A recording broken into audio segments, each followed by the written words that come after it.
Zusammen und herzlich willkommen zurück bei «Hör mal».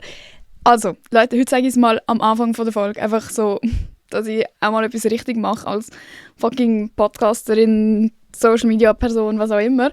Und zwar, am 6. März bin ich in der Mühle Hunziken.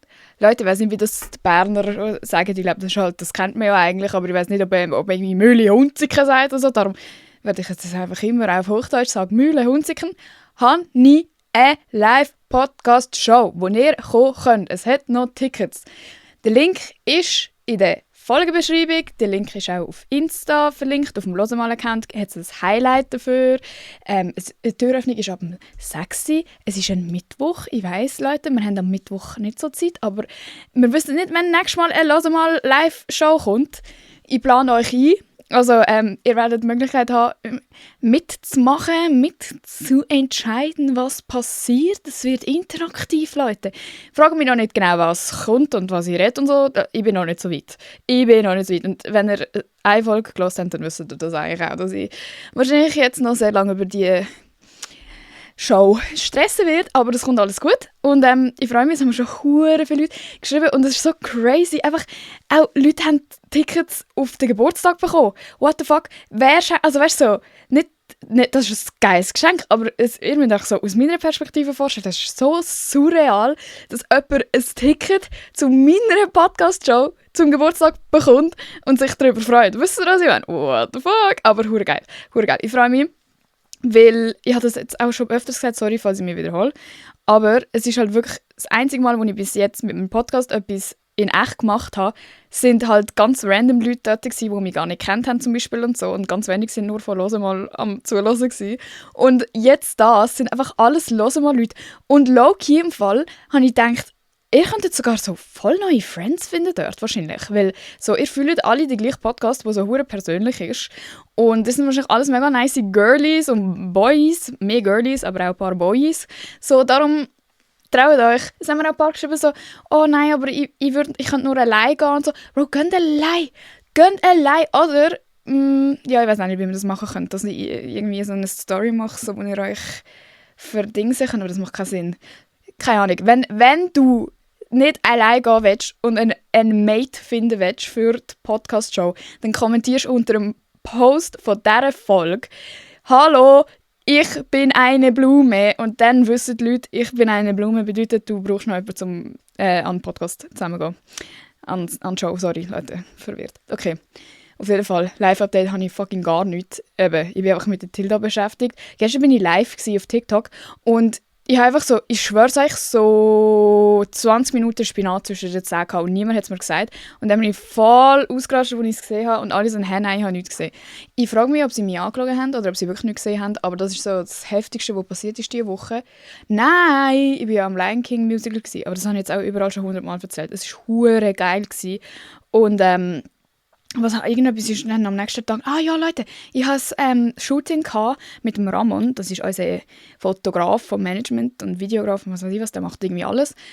Wir haben ein Shooting für ein neues Podcast-Coverbild und ich weiss, es ist sehr umstritten, weil hure viele sind so, nein, das Bild jetzt ist gut, aber Leute, es ist halt so schlecht gemacht. Es ist so schlecht gemacht. Ich habe es einfach irgendwie random bearbeitet, den Hintergrund, und man sieht so, dass ein Stück von meinen Haaren fehlt. Und ich habe es auch auf irgendeiner random Kamera gefotografiert und so. Es ist schon ein Vibe. Verstehe mich nicht falsch, ich finde das Bild auch cool. Aber ich hoffe, wir haben jetzt ein cooleres Bild anbekommen. Ich weiß es noch nicht, ich habe noch nichts gesehen. Und wir haben auch Fotos gemacht, die dann auf Tickets kommen von der Live-Show. Das ist auch richtig komisch. Das ist so komisch. Okay, ja. Das Thema von heute ist, dass es mich abfuckt, dass alle Sucht so romantisieren und irgendwie so, Sucht ist voll cool, so Vapen, oh mein Gott, geil, Kiffen, Alk, what the fuck, was du trinkst nicht, hure lame, so, einfach das ganze Thema, weil das hat mich schon sehr, oder das beschäftigt mich schon sehr lang und das hat mich auch meine ganze Jugend lang verfolgt. Vielleicht habt ihr auch schon mal ein Video von mir gesehen, wo ich auf Insta und TikTok gepostet habe, wo ich so erzähle von so einer crazy Story. Falls du es schon siehst, sorry, ich wiederhole mich jetzt, ich erzähle es allen nochmal. Okay, also in diesem Video geht es darum, dass ich so random, einfach, kennst du das, wenn du einfach so eine Memory hast, wo du hure verdrängt hast und plötzlich kommt es dir so in den Sinn von früher und dann merkst du, wie abgefuckt die Situation war und dass einfach niemand über das jemals geredet hat und einfach so, what the fuck, wie ist das passiert? Und zwar, so, wo ich, keine Ahnung, so 14, 15, so in der Oberstufe halt, haben alle so Partys gemacht für den Geburtstag oder so Housepartys, was weiß ich was, halt so voll im Party-Modus. Und ich habe halt irgendwie auch so zu denen gehört, die dort dabei sein wollen und so. Also ich bin auch eingeladen worden und ich wollte natürlich auch mitgehen. Und darum bin ich auch gegangen. Aber für mich war von Anfang an immer klar gewesen, dass ich nicht trinken werde, dass ich nichts machen werde, dass ich einfach so dort bin. Weil erstens habe ich nicht dürfen und zweitens habe ich auch Angst gehabt, was passiert, wenn ich irgendwie dort besoffen wäre oder so.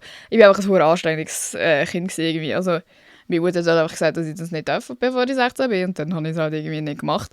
Und das ist auf jeden Fall dann sehr schnell umgegangen, weil, wie ihr vielleicht schon in ein paar Folgen vernommen habt, bin ich die berühmt-berüchtigte Emma gewesen. Also jeder hat schon mal von mir gehört und über mich gelästert und es sind ja so viele Gerüchte über mich umgegangen. Das heisst, es ist auch so schnell umgesprochen worden, dass die Emma nicht trinken will und so. Und ich habe das Gefühl, die Leute sind so ein bisschen, haben sich angegriffen gefühlt. Also würde das bedeuten, dass die nicht trinken will, dass sie gleichzeitig auch sagt, oh mein Gott, ihr, die trinken, sind alle Opfer. Aber das ist ja gar nicht so, Bro, es juckt mich doch nicht, was ihr alle macht. Ich habe einfach eine Mutter, die hässlich auf mich wäre, wenn ich das machen würde, Bro. Auf jeden Fall, es hat sich umgesprochen und dann ist es ziemlich schnell zu der Challenge geworden, dass man die Emma abfüllt. Und das ist dann so wie gegangen, dass auch meine Kolleginnen in Gänsefüßchen haben, also es sind absolute Arschwichsgerinden gewesen. Aber sie sind dann halt zu mir gekommen mit Getränken und sind so gewesen, schau da, extra etwas ohne Alkohol. Und ich habe immer gesagt, warte, kannst du es zuerst probieren, um zu schauen, ob es wirklich kein Alkohol drin hat. Und dann haben sie so probiert und es hat straight up Alkohol drin gehabt und sie haben einfach so gesagt, es sei nichts drin. Und ich weiß gar nicht, wie ich darauf gekommen bin. Nein, das sind glaube ich andere Leute, so real OGs, sind dann gleich zu mir gekommen, so, Bro, es hat voll etwas drin, trink's nicht. Aber ja, es sind halt wirklich meine Kolleginnen zu mir gekommen und haben probiert, mich abzufüllen. Was ja schon mal, Leute, Girls, sind damals nicht rum gewesen. Es ist, oh mein Gott, das ist so schlimm. Imagine, du gehst zu einer 14-Jährigen und sie sind alle älter gewesen. Ich glaube, darum haben sie es auch so lustig gefunden.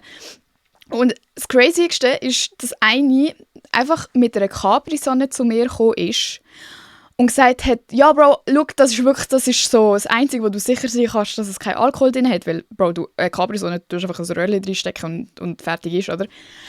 Ich so, okay, ja. Dann habe ich es einer anderen gegeben, zum Probieren. Und sie so, nein, es hat irgendetwas drin. Bro, sie haben einfach, habe ich im Nachhinein herausgefunden, mit einer Spritze so hinten Wodka noch reingespritzt in die scheiß Capri-Sonne. Alter, da frage ich mich wirklich, also wie armselig musst du sein, wie hobbylos musst du sein und wie insecure musst du sein, dass du eine 14-Jährige abfüllen willst, einfach damit du irgendwie so ein bisschen Macht ausüben kannst und so ein bisschen hahaha. So, was wäre der Outcome gewesen, wenn ich das wirklich gemacht hätte? Mein erstes Mal Alkohol trinken wahrscheinlich. Jeder tut mir fucking Wodka drin, weißt du, nicht so Bier oder so.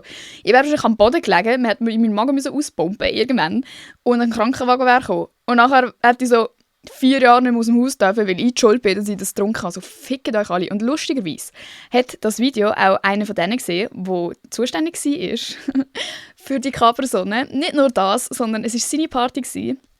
Und er hat auch noch gefunden, er müsse an dieser Party übrigens einfach so random mir an anschlängen. Und dann hat es fast eine Schlägerei gegeben, weil irgendeiner mich verteidigt hat und so. Aber ja, ist euch das auch früher einfach random passiert? Let me know. Sehr crazy. Auf jeden Fall, der hat das gesehen. Dann schreibt er mir so auf WhatsApp danach irgendwie so etwas so halb Lustiges. So mit einem Lachsmiley. So, haha, sorry übrigens noch für das. Das war echt mega scheiße gewesen, jetzt was du sagst. Und ich so, ja, wenn du es so lustig findest, musst du es also irgendwie so, oder habe ich ihn so quasi nochmal angefickt.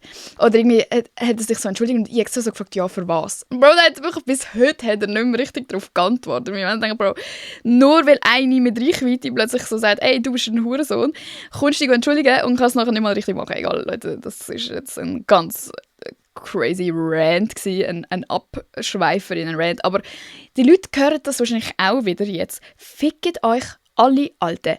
Und wenn du so jemand bist, dann schäm dich in Grund und Boden. Alter, es ist so peinlich. Gebt euch das mal, ein Kind abfüllen. Oh mein Gott. Und dann kommt wieder so der Klassiker, wenn ich so ein Video poste, um quasi den Leuten zu vermitteln, hey, du verpasst nichts, wenn du auch wie ich keine Lust drauf hast, weil so das ist nicht geil und wenn du es nicht fühlst, dann fühlst du es nicht. Dann hat es immer so hure viel, die so kommentieren, du verpasst etwas, Bro, du hast ja keine Ahnung, du hast ja noch nie gemacht. Und, Leute, ich war auch schon besoffen gewesen. Und ich erzähle euch jetzt erstmal mein erstes Mal richtig besoffen sein. Ich glaube, ich komme nicht mehr raus, weil das ist noch nicht so lange her. Ich glaube, ich war 18, nein, das macht gar keinen Sinn. Bis 19 gewesen. Was bin ich jetzt? 20? Ja, ich habe Krise, Leute, ich komme nicht mehr raus, wie alt ich bin. Aber auf jeden Fall, glaube ich, als ich 19 war, bin ich das erste Mal richtig besoffen gewesen. Und zwar so besoffen, dass ich gekotzt habe. Weil ich einfach Berliner Luft straight aus so einem Ikea-Glas getrunken, weil ich habe Berliner Luft mega fein gefunden. Und ich habe das einfach pur getrunken. Und dann habe ich eigentlich in den Club wollen und ich habe es nicht mal in den Club geschafft, weil vor um 12 Uhr bin ich schon am Kotzen gewesen und das Kotzen ist etwa so 2 Stunden gegangen. Oh mein Gott, fuck, sorry für Emetophobie, Leute. Ja, das habe ich jetzt verpasst. Okay, ja, sorry, hätte ich sollen sagen. Ja, und das ist wirklich so, Leute, es ist nicht geil. Und ich verstehe jetzt noch viel weniger, als ich das halt erlebt habe, wieso alle so, wo wir jünger waren, weil jeden fucking Montagmorgen sind sie in die Schule gekommen. Und sorry, ich weiss, eine von diesen Personen lässt zu. Ich fühle dich nicht gefrontet, ich meine es nicht böse. Aber jeden fucking Montagmorgen sind sie in die Schule gekommen und haben laut darüber geredet und crazy und oh mein Gott, wie geil das Wochenende war und der hat abgekotzt und der ist am Boden gelegen und der ist bewusstlos gewesen. Und dort habe ich so, okay, dort habe ich auch schon so gedacht, okay, Opfer. Aber trotzdem bin ich so gewesen, okay, aber vielleicht ist es ja wirklich so crazy. Also weißt, vielleicht finden die Leute das wirklich so geil. Aber wie kannst du das geil finden? Leute, ich habe wirklich so wirklich wenig Verständnis für Menschen, die von Donnerstag bis Sonntag jede Woche können Party machen und durchsaufen und kiffen und was weiß ich was. Sucht euch Hilfe, weil ich bin der festen Überzeugung, dass das nicht gesund ist und dass es irgendeinen anderen Grund hat, wieso man das nötig hat. Und meistens ist es einfach Ablenkung von irgendetwas. Also das ist ja ziemlich naheliegend. Ich glaube, da braucht es kein Genie, um das irgendwie zu sehen. Aber mit 15, 16 habe ich das halt nicht gesehen. Ich habe nur gesehen, oh mein Gott, die anderen sind alle viel cooler als ich. Und mit mir stimmt etwas nicht, weil ich das nicht geil finde. Also ich hätte es auch gar nicht wollen machen, auch wenn ich hätte dürfen. Oder wenn es meine Mutter nicht gejuckt hätte oder so. Aber es ist einfach so, es hat mich halt nicht gejuckt und gleichzeitig doch gejuckt, weil alle so da haben, als wäre es so cool. Und dann möchte ich diese Folge machen, um euch zu sagen, falls ihr auch so sind wie ich und wirklich so das Gefühl habt, nein, das ist irgendwie nicht für mich und so. Glaub dir selber und lass auf dein Bauchgefühl, weil es hat einen Grund, wieso du keinen Bock hast zum Mitmachen. Und das ist nicht einfach, weil du Angst hast oder weil du strenge Eltern hast oder so. Auch wenn man strenge Eltern hat, man schafft es immer, das zu machen, wo man eigentlich Bock drauf hat. So, das wissen wir alle. Aber wenn du das Bedürfnis nicht hast, dann liegt es einfach daran, dass du nicht eine Person bist, die das fühlt. Und das ist voll okay und du verpasst nichts. Und ich glaube auch wirklich, dass es Leute gibt, also eben, dass ihr Spass daran habt und wow, es ist so geil, besoffen zu sein, aber gleichzeitig ist es einfach kein gesundes Verhalten. Was mich einfach ultra stört, ist, dass die Leute, die eben anscheinend Spass daran haben, dann so tun, als könntest du ohne das keinen Spass haben. Also okay, du hast deinen Spass so, viel Spass, aber lass mich doch in Ruhe. Ich sage dir auch nicht, übrigens, du könntest im Fall auch Spass haben ohne Alkohol. Also doch, das denke ich mir, aber das sage ich ja nicht, weil ich weiss, du bist fucking abhängig davon. Und das finde ich eben auch richtig unheimlich, wie normal das ist, dass man sich nur mit den Friends treffen kann, wenn man etwas geht trinken oder wenn man irgendwie einen geht blazen oder was auch immer. So. Es ist so normal, dass man nicht einfach abmacht und etwas macht, also so vor allem ich das Gefühl, so unter Studenten, so, vielleicht ist es auch so eine Bubble halt gerade bei mir, wo ich so mitbekomme, aber so vor allem auch bei Typengruppen bekomme ich das immer wieder so, die gehen nicht einfach mal, komm, gehen wir raus. Es ist, komm, wir gehen eins trinken und dann wird aus einem 4 und dann aus 4 8 und dann bist du jedes Mal besoffen, wenn du mit deinen Kollegen bist und assoziierst einfach soziale Interaktion und Kontakt pflegen und mit Friends etwas unternehmen, mit Saufen und es ist auch nur geil, wenn du saufst. Also ihr wollt nicht wissen, von wie vielen Leuten das ich schon gehört habe, ja, wenn wir nichts trinken, ist es irgendwie awkward, dann haben wir gar nichts zum Reden, also wir müssen etwas trinken. Oder also ja, ein Weinglas, um sich auflockern und so, Bro. Es ist wirklich so normal, dass man nicht ohne den Alkohol oder dass man nicht rausgehen kann, reden, ohne dass du eine Ziege in der Hand hast oder was auch immer so. Und dann immer die Leute, die obviously fucking abhängig sind von etwas. Ich sage nicht, also süchtig nach, keine Ahnung. Ich weiß nicht, ob das gleiche ist wie abhängig, aber ich finde, wenn du davon abhängst ob du das zu dir nimmst, um eine gute Zeit zu haben, dann bist du fucking abhängig von dem, was auch immer du konsumierst, oder? Und die Leute, die dann so sind, nein, ich bin gar nicht süchtig, nein, ich bin doch logisch, also ich könnte morgen aufhören.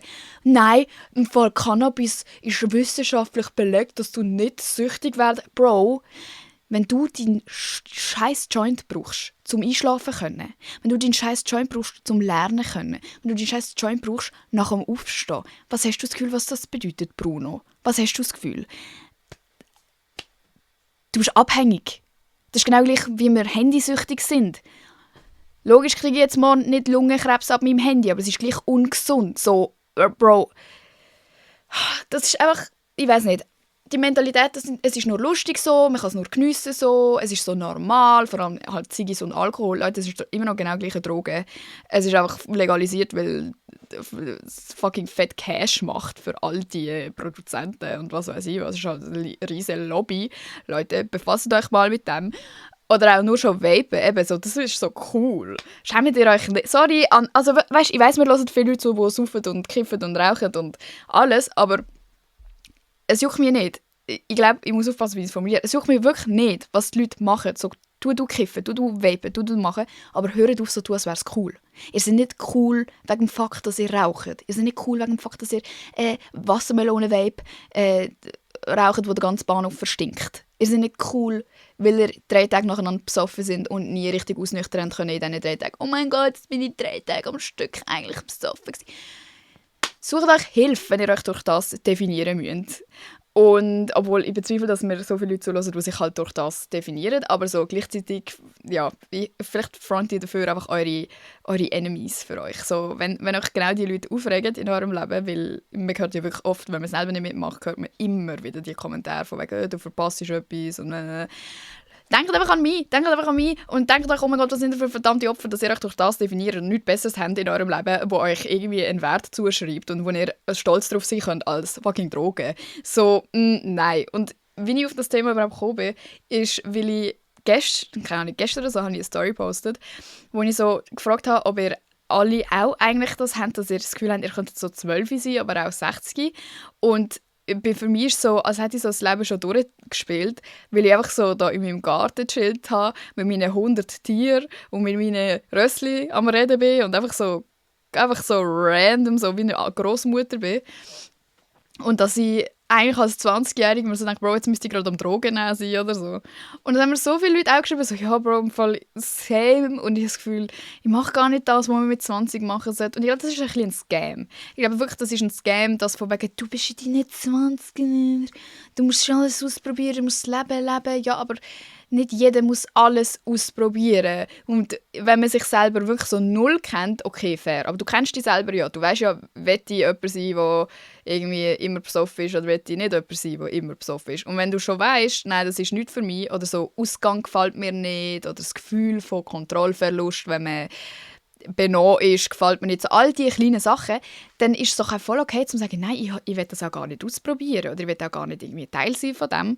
Anstatt dass ihr dann alle fucking aufzwingen, nein, du musst, nein, du bist jetzt jung, weißt, wenn nicht jetzt, wenn dann. Bro, am Schluss bist du irgendwo auf der Straße und bist fett drogenabhängig, weil das passiert. Und das ist so, ich töne wirklich wie eine alte Mutter, aber es passiert genau so. Du fängst an mit irgendwie, keine Ahnung, trinken. Nachher ist das nicht mehr geil genug, weil alle anderen sagen, komm, jetzt probieren wir mal Kiffen aus. Dann bist du voll der Stoner. Also, ich weiß nicht, ob das jetzt noch so cool ist, aber eben vor ein paar Jahren war das so voll cool zum Kiffen. Dann lenkt das irgendwie nicht mehr, dann heisst es, oh ja, für Partys nehme ich noch MDMA oder ein bisschen Koks oder so. Leute, ihr werdet fucking erstaunt darüber, wie viele Leute koksen. Falls ihr aus einem behuteten Umfeld kommt, Leute, fucking jeder kokst. Und ich finde das auch so scary. Also auch meine Freundesgruppe, die ich eine Zeit lang hatte, ist das so normal gewesen, dass sie einfach so erzählt haben, ja, der und der hat jetzt da an dieser Party gekokst und der. Und ich so dann eben, wieso wollen ihr mit diesen Leuten chillen? Ja, das merkst du eigentlich nicht grossen Unterschied, weißt? Und also die machen das halt einfach, aber ich muss es ja nicht machen. So, Bro, das Nächste ist einfach schlimmer und schlimmer und schlimmer, weil alles wirkt irgendwann nicht mehr, oder? Und genau das, dass man an Partys oder so, ja, das ist nur Partydroge oder so, nur Partyraucher. Du assoziierst ja auch die Party dann mit etwas ultra Geilem und so einem High, also noch mehr high, als einfach wenn du wirklich literally halt von der Droge high bist, dass es für dich so fucking geil ist, dass nachher einfach der ganze Alltag so beschissen scheiße ist. Also ich muss auch, ja, ich weiß nicht, was ich da am Labern bin, ich muss auch das Prinzip von fucking Drogen und High und Low eigentlich auch nicht erklären, aber ich finde das so lame, dass Leute im fucking Jahr 2024 noch so sind. Ja, weisst nur Partydrogen. Ja, weisst nur, ja, Bro, gestand dir selber ein, dass du ein Problem hast. Und ich habe so lange mit Leuten gechillt, die mit so Leuten chillen, was ja so, also über 2 Ecken, über 2 Ecken, aber ich finde, das ist mir gleich zu viel. Ich würde jetzt, Bro, ich will nicht mit jemandem eng befreundet sein, der das okay findet, dass Leute, die die Person eigentlich mega gerne oder gerne haben sollte, sich das selber antun. Und es klingt so spiesserig, aber Leute, man macht sich selber kaputt.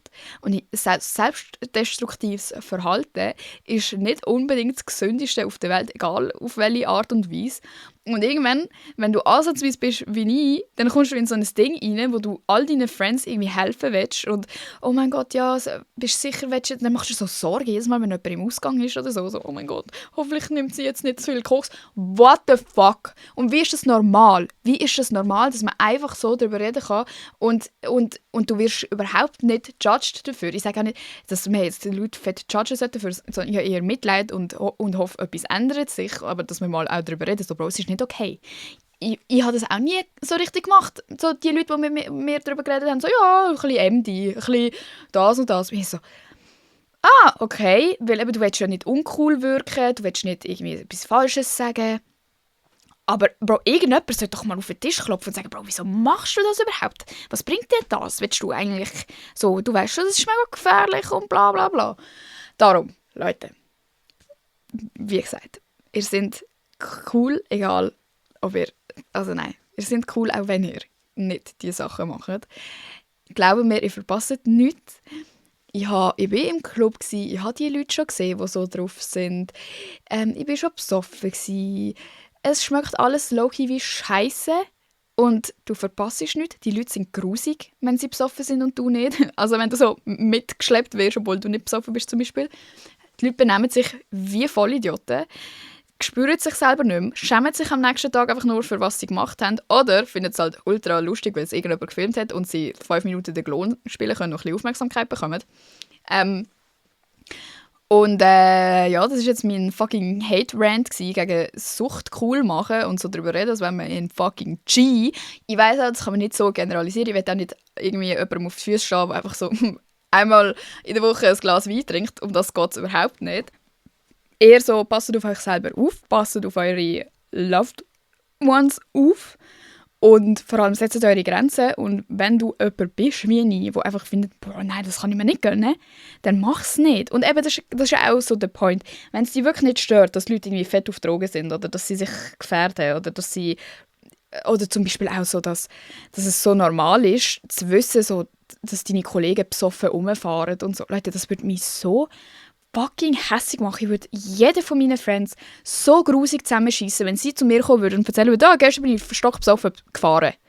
So, Alter, die Verantwortungslosigkeit. Aber ich verstehe auch, dass es Leute gibt, die das halt nicht juckt. Und dann musst du dich auch nicht, also weißt du, dann musst du dich logischerweise auch nicht distanzieren oder so.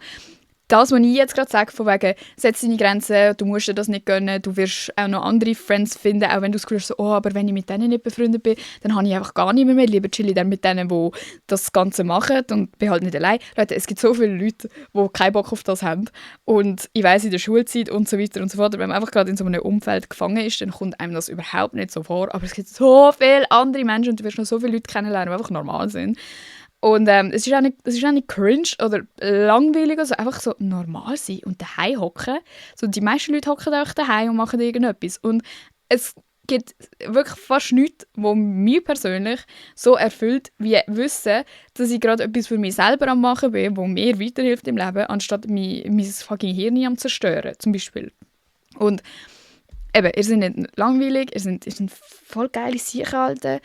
Und falls es dich überhaupt nicht juckt, was andere machen, dann go off. Dann hast du auch keinen inneren Konflikt, aber ich sage euch, der innere Konflikt, den man immer hat, wenn man so die Sachen hört und irgendwie traust du nichts sagen, eben, weil sie sind ja cool und alle anderen finden es ja geil und du hast das Gefühl, du bist die Einzige, die crazy ist und so. Dann ist der Zeitpunkt, wo du aufhören musst, weil das macht dich selber kaputt. Du gehst dann an dir zweifeln, weil andere Leute Sucht cool machen. So, hä, Bro, das ist ja überhaupt nicht dein Problem und hat überhaupt nichts mit dir zu tun, dass du scheiße bist oder so. Dann muss man sich distanzieren, weil dann fängt es an dir etwas kaputt machen, obwohl du nicht mal etwas am Machen bist. So. Und alles andere, ja, Bro, macht halt. Und ich bin auch nicht dagegen, dass man irgendwie so, halt eben so, dass wenn ich gesagt habe, so, ja, du musst ausprobieren, du bist 20 und so. Ich verstand das schon auch. Und es würde mich auch anschiessen, zurückzudenken, so, hätte ich doch nur mehr gemacht und hätte ich... Aber ich wage es von mir selber zu behaupten, dass ich weiss, dass ich nie im Leben so etwas bereuen würde. So, schade, habe ich nicht gekokst, als ich 16 war. So, wow. Das sind einfach nicht Sachen, die in mein Bild passen und in mein Leben. Und ich würde euch trotzdem sagen, ja, logisch, probiert Sachen aus, wenn ihr wirklich das Gefühl habt, so, ihr wollt das ums Verrecken wissen und es würde euch irgendwie weiterbringen, das zu wissen, dass ihr es zum Beispiel nicht geil findet und so. Aber seid einfach gefasst darauf, dass es auch sein kann, dass wenn ihr eine Droge ausprobiert, dass ihr sie ultra fucking geil findet und für immer und ewig drogenabhängig sind. Und das passiert. Und man hat immer das Gefühl, dass nein, mir passiert das nicht. Das höre ich von allen. Alle, die sagen, nein, weißt du, Bro, so einmal an einer Party würde ich es schon gerne ausprobieren. Das haben die das Gefühl, wieso so viele Leute drogenabhängig sind. Das sind nicht dumme Leute. Das ist nicht, man schaut die Leute an und denkt sich so, ja, der ist irgendwie selber die Schuld, der hat halt irgendwie verkackt im Leben, der ist irgendwie auf der Straße aufgewachsen. So. Leute, das sind ganz normale Menschen, die in ein Loch abgerutscht sind, random in der Partyszene oder random, weil es ihnen einmal nicht gut gegangen ist und sie denken, irgendwie Koksen würde helfen oder so. Leute, das ist real. Sonst gibt es nicht so viele drogenabhängige Menschen. Es gibt nicht so viele einfach, wow, die sind einfach so Menschen. Das gibt es nicht. Und ja, ich wollte das einfach mal ansprechen, weil ich das Gefühl habe, niemand redet über das und man ist einfach ein verdammtes Opfer, wenn man sagt, all die sind verdammt lame, dass ihr jeden Tag besoffen sind. Fronts gehen raus an die Leute, die vom Montag bis Freitag in der Schule immer darüber geredet haben, wie crazy geil das Wochenende war und dann das halt immer so weitergegangen ist.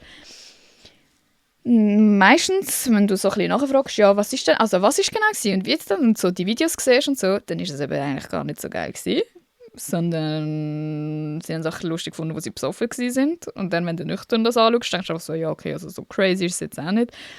Also auf Szene ist Zürich, würde es jetzt nicht mal gepostet werden, aber ist eine geile Sache, ja. Applaus, hure geil. Ich wünschte, ich wäre so wie du, immer besoffen. Ja, Full Front, Leute. Und das heißt auch nicht, dass ich nie trinke. Ich finde eben, so die süßen fucking Getränke finde ich einfach geil. Oder so Hugo. Aber eben, das ist so in meinem Maß. Und ja, Rauchen und so wenn man gar nicht stehen. Leute, ihr stinkt. Hört auf rauchen. Und Vape ist auch nicht cool. Ich habe mal eine Anti-Vape-Kampagne gemacht, Leute.